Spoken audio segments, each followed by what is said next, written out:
Somos tres maestras, dos idiomas. Yo soy Darlene. Yo soy Elizabeth. Y yo soy Marjorie. Hoy vamos a hablar sobre cómo descargar la aplicación Seesaw Class.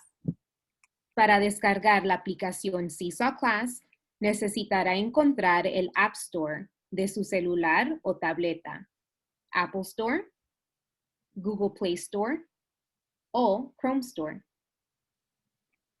Por ejemplo, en este iPhone encontré el App Store. En la barra de búsqueda escribí Seesaw Class. Y la primera opción es la aplicación Seesaw Class. Ahora voy a presionar el botón para descargar.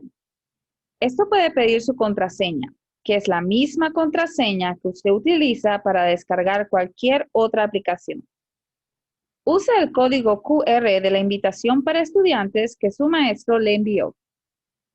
Al completar estos pasos, usted tendrá la aplicación Seesaw Class lista para usar en su teléfono o tableta. Recuerde que también puede visitar app.seesaw.me. Gracias. Síguenos en Instagram y Facebook y suscríbete a nuestro canal de YouTube.